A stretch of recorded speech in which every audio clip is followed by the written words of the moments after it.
देव पत्नियां जानबूझकर कैलाश पर्वत के ऊपर से होकर जा रही हैं। इसका कारण यह है कि जब रिश्तेदारी में आपस में खटपट हो जाए, ये बीच वाले बड़ा आनंद लेते हैं। देव पत्नियां भी वही आनंद लेने के लिए, इन्हें बुलाया तो है नहीं तो कम से कम बता तो जाएं, जानबूझकर वहीं रास्ते से अपने अपने विमानों में बैठकर जा रही हैं। सती ने जब देखा तो पूछा कहां जा रही हो? सो कह दिया तुम्हारी मायके तो जा रही हूं, तुम्हारे पिता के घर बहुत बड़ा यज्ञ हो रहा है और एक देवता की पत्नी ने तो यहां तक कह दिया शायद तुम्हें बुलाया नहीं गया इसलिए तुम्हें जानकारी नहीं। सती को तो बहुत बुरा लगा। सती ने तुरंत ही कहा, देखो दक्ष की बेटी, दक्ष माने होता है चतुर, और चतुर की बेटी तो चतुर ही कहलाएगी।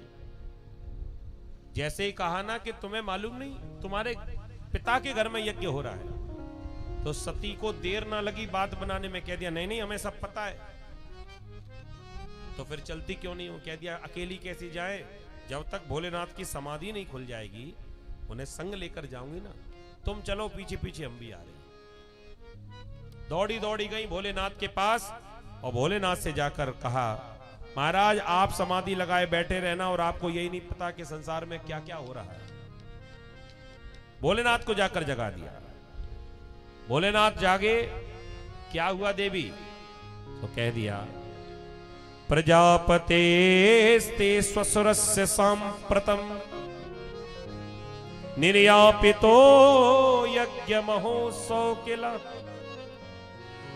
वयं च तत्रा विश्राम वामते यद्यर्थितामी बुदाम व्रजन्ति। तुम्हारे ससुर जी के घर में यज्ञ हो रहा है। देखो चतुर है कि नहीं। अब बुलाया नहीं है तो ससुर ही कहना पड़ेगा। अगर बुलाया होता तो अधिकार से कह सकती मेरे पिता के घर में यज्ञ हो रहा है, लेकिन आज बुलाया नहीं तो मन में सोच रही नाराज ना हो जाएं और कहीं मना ना कर दें। पहले इनसे इनका संबंध भी इनको याद दिलाया जाए कि जिनके यहां चलना है वो तुम्हारे ससुर जी हैं, तुम्हारी ससुराल है। कितनी चतुराई से। प्रजापतेस्ते ससुरस्य सांप्रतम, आपके ससुर के घर में यज्ञ हो रहा है और आप यहां बैठे हो। भोलेनाथ ने मुस्कुराकर कहा कि पता तो हमें भी है, यज्ञ हो तो रहा है तो फिर बैठे काहे को, चलते क्यों नहीं हो? भोलेनाथ ने कहा देवी चले तो तब जब हमें निमंत्रण आया हो, अब जब बुलावा आया ही नहीं तो बिना बुलाए कैसे जा सकते हैं? देवी सती ने तुरंत ही बात संभालने का प्रयास किया, ऐसा नहीं है, डाकिया आया तो होगा, पिताजी ने पत्र भेजा तो होगा, लेकिन आजकल के जो सेवक है कितने आलसी हैं। यहां तक तो आ गया होगा लेकिन इसने देखा कि कैलाश पर्वत तो बहुत ऊंचा है, अब इतनी ऊंचाई पर चढ़कर कौन जाए। सो हमें लगता है कि डाकिया नीचे ही कार्ड रख के चला गया होगा। हमें वो पत्र मिल नहीं पाया। और कोई बात नहीं, अगर पत्र ना भी दिया हो तो वो हमारे पिताजी का घर है। पिता भवन उत्सव परम, जो प्रभु आयस होए तो मैं जाऊं कृपा यत्न सादर देखन सो। मेरे पिता का घर है, आपके ससुर जी का घर है। अगर ना भी बुलाया हो तो बिना बुलाए चलो। कुछ ऐसे स्थान होते हैं जहां से बुलावा ना आए फिर भी चले जाओ, कोई बुराई नहीं है, कोई दोष नहीं लगता। कौन कौन से घर? पिता के घर। हमारा कोई अपना सच्चा प्रेमी हो, सच्चा मित्र हो तो ऐसे मित्र के घर, गुरु के घर और प्रभु के घर, ये चार ऐसे घर हैं जहां पर अगर कोई ना भी बुलाए और वहां कोई कार्यक्रम चल रहा हो तो बिना बुलाए भी चले जाओ, कोई बुराई नहीं। लेकिन भोलेनाथ ने कहा देवी तुम जो कह रही वो सही कह रही है, लेकिन एक नियम मैं भी जानता हूं। क्या? इन चार जगह पर बिना बुलाए जाना चाहिए, लेकिन मेरा गणित यह कहता है तदपि विरोध माने जहां कोई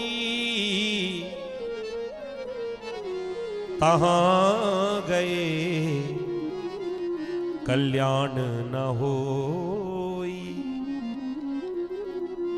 जहां पर आपसे कोई विरोध मानता हो तो ये 4 ही घर क्यों ना हो, अगर कोई तुम्हारा विरोधी वहां पर रहता है तो बिना बुलाए नहीं जाना चाहिए।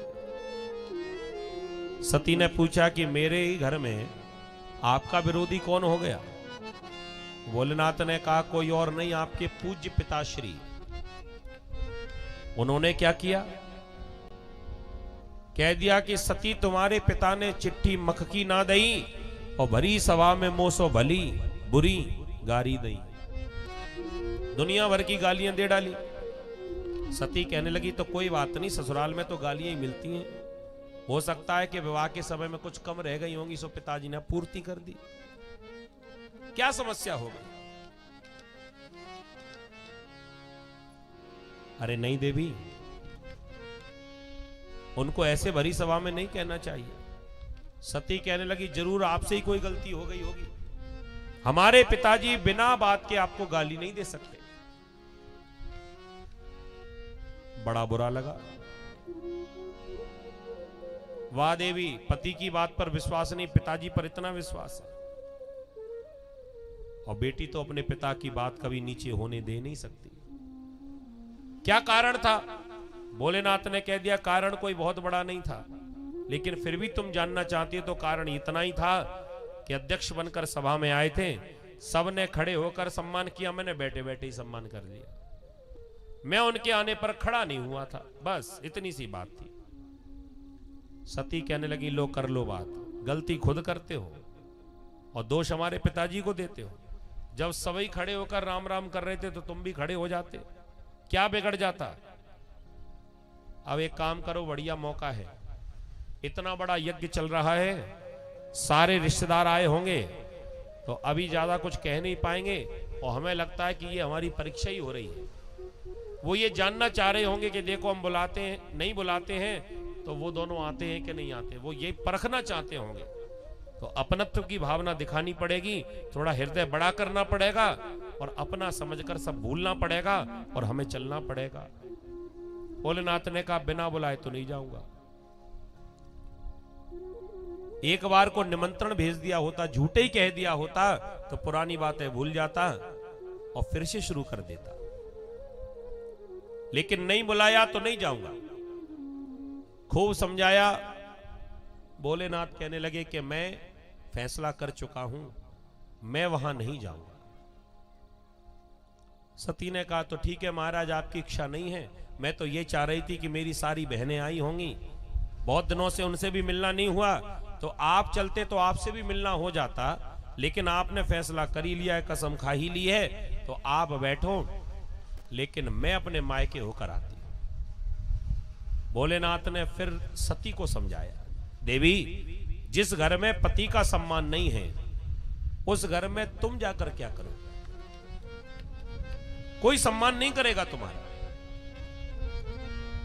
सती इतना सुनकर नाराज हो, अरे खुद नहीं जाते कोई बात नहीं, लेकिन मुझे क्यों रोकते हो? मेरा मायका है, मेरे पिता का घर है। और ये बात तो भाई लोग अच्छे से जानते होंगे, श्रीमती जी को मायके जाने से अगर किसी ने टोक भर दिया,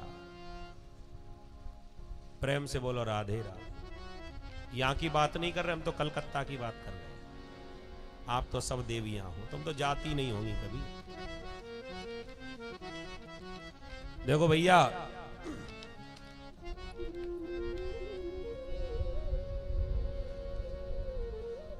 इस समस्या से भोलेनाथ नहीं बच पाए तो हम लोगों की तो गिनती ही क्या है? कोई गिनती नहीं। देवी सती नाराज होने लगी और टेढ़ी दृष्टि करके, और जैसे ही भोलेनाथ पर जोर से ऊंचे स्वर में जब जवाब देना शुरू कर दिया, सो भोलेनाथ स्वर के बड़े जानकार हैं और भोलेनाथ ने स्वर को तुरंत ही परख लिया कि अब ये नाराज हो गई, अब ये किसी से रोके नहीं रुकेंगे, और जबरदस्ती कहीं रोक लिया तो प्राण भी छोड़ देंगे। तब भोलेनाथ तो भविष्य के भी वक्ता हैं, तुरंत ही आंखों को बंद करके देखा कि कह दिया रोक लिया तो मरेंगी और जाने दिया तो कौन सी जिंदा रहेंगी, वहां भी मरेंगी। समझ गया है कि इनका जो अंत समय है वो निकट है।